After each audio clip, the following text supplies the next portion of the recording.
Hello friends, आज का हमारा टॉपिक है एप्लीकेशंस ऑफ लॉरेंज ट्रांसफॉर्मेशन। आज हम लॉरेंज की ट्रांसफॉर्मेशन की एप्लीकेशन के बारे में बात करेंगे।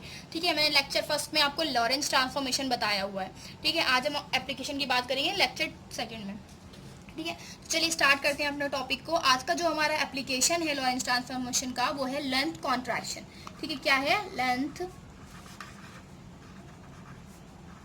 कॉन्ट्रैक्शन। तो चलिए आज हम जानते हैं लेंथ कॉन्ट्रैक्शन क्या होता है। ठीक है, लेंथ कॉन्ट्रैक्शन का भी जैसे कि मैंने आपको लॉरेंज ट्रांसफॉर्मेशन में बताया था कि हमारे पास दो फ्रेम है। ये फ्रेम है जिसकी एक्सिस एक्स, वाई और जेड है। ठीक है, जिसका नाम हमने रखा है एस। दूसरा फ्रेम है हमारा जिसकी axis X dash, Y dash और जेड डैश है। ठीक है, जिसका नाम रखा हुआ है हमने एस डैश।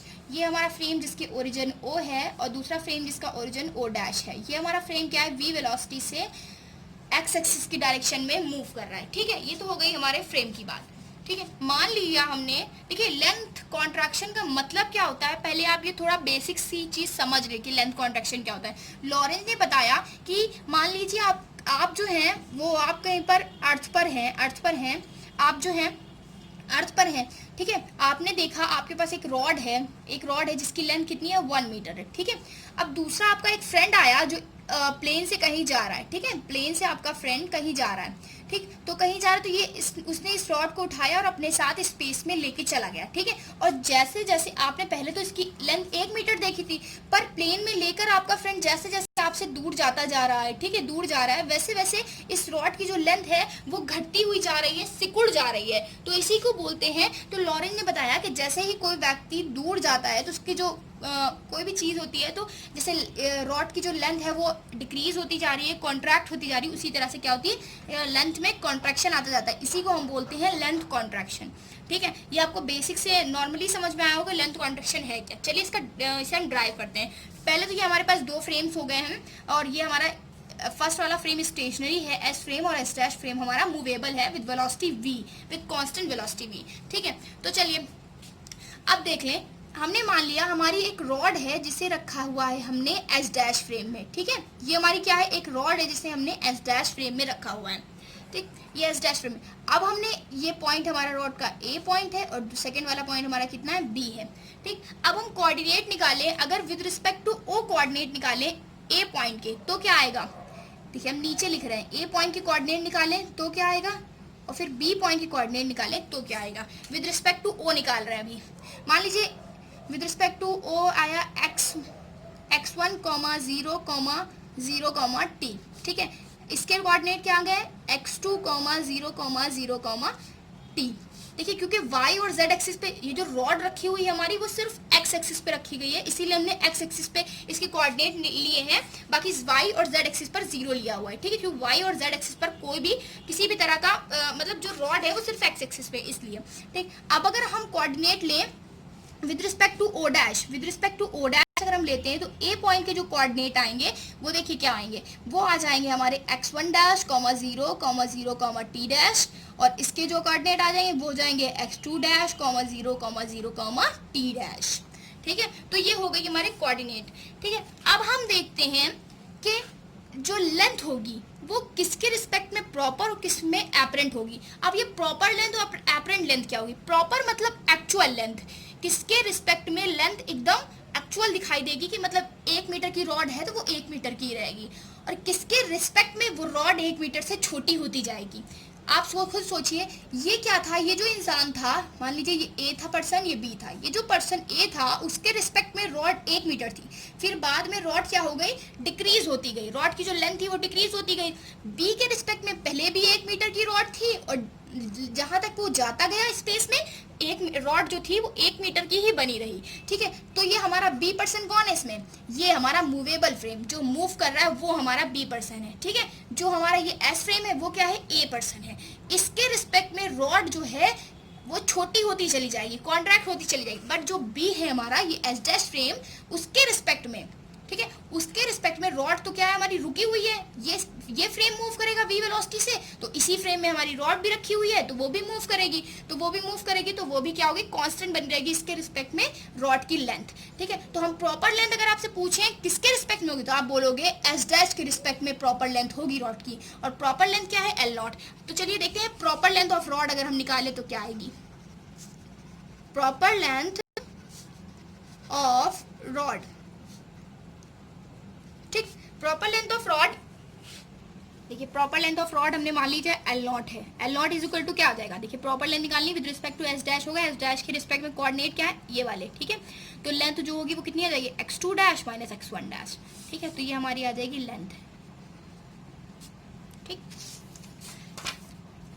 तो ये हमारी एल नॉट आ गई प्रॉपर लेंथ। अगर हम एपरेंट लेंथ निकालें तो कितनी आई, देखिए एपरेंट लेंथ ऑफ रॉड, ठीक है, एपरेंट लेंथ ऑफ रॉड मान लीजिए एल है, एल इज इक्वल टू कितना आ जाएगा, x2 माइनस x1।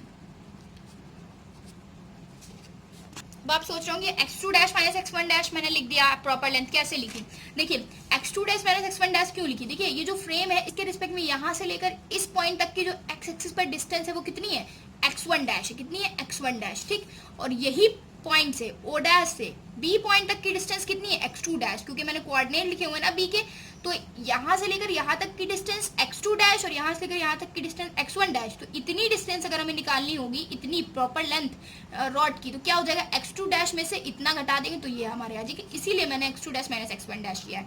उसी तरह से मैंने o के रिस्पेक्ट में निकाला है, o के रिस्पेक्ट में a तक की डिस्टेंस, मतलब यहाँ तक की डिस्टेंस जो है, यहाँ तक की जो डिस्टेंस है वो है हमारी x1 डैश, ठीक है, और यहीं से लेकर यहाँ तक की जो b पॉइंट तक की डिस्टेंस है वो है x2 dash.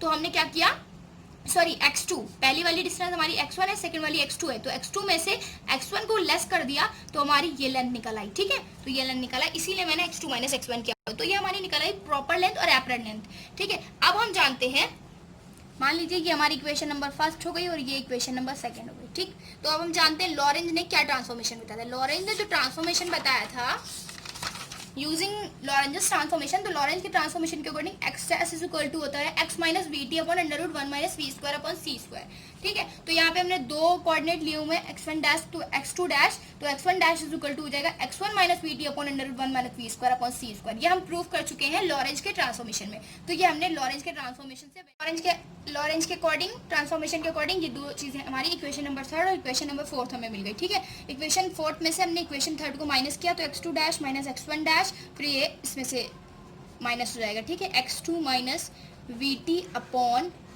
Under root 1 minus V square upon C square minus x1 minus V T upon under root 1 minus V square upon C square. अब देखिए दोनों के जो हर हैं वो सेम है, तो इनमें क्या इन्हें हम अगर हम इनका एलसीएम ले ले तो देखिए क्या आएगा, ये आ जाएगा under root 1 minus V square upon C square, ठीक है, ये आ जाएगा x2 माइनस वी टी, ये माइनस का आ जाएगा तो x1 प्लस का वी टी आ जाएगा, ठीक है, x2 dash minus x1 dash is equals to minus का वी टी प्लस के वी टी से कैंसिल हो जाएगा, ये आ जाएगा हमारा x2 minus x1 upon under root 1 minus V square upon C square x2 dash minus x1 dash, ठीक है।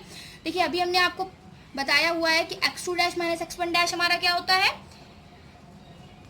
फ्रॉम इक्वेशन फर्स्ट और सेकंड से हमने आपको बताया था x2 minus x1 dash equal to होता है L नॉट, और ये हमारा क्या होता है L होता है, ठीक है, x2 minus x1 L equation first और सेकंड से, यहाँ पे हम लिख भी दे रहे हैं from equation first and second, ठीक है, तो ये आ जाएगा L upon under root 1 minus V square upon C square. हमें निकालना क्या था, एपरेंट लेंथ, एपरेंट लेंथ हमारी क्या है, ये L है, तो L की वैल्यू निकालने, L इज इक्वल्स टू आ जाएगा L naught under root 1 minus V square upon C square, तो ये आ जाएगा हमारी एपरेंट लेंथ का फॉर्मूला, ठीक है।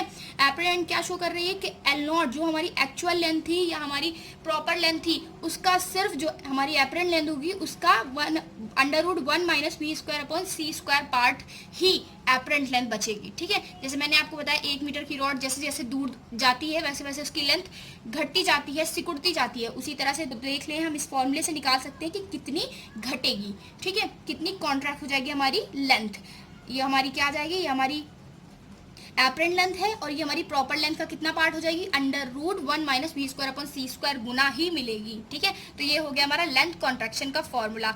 आई होप आपको ये पूरा वीडियो समझ में आया होगा। इसके बाद मैं इसके लॉरेंस ट्रांसफॉर्मेशन के सेकेंड एप्लीकेशन के बारे में बात करूंगी। जब तक के लिए बाय गाइस, और आप प्लीज़ अगर आपको मेरी वीडियो पसंद आई हो तो लाइक शेयर और कमेंट ज़रूर करें। Thank you for watching.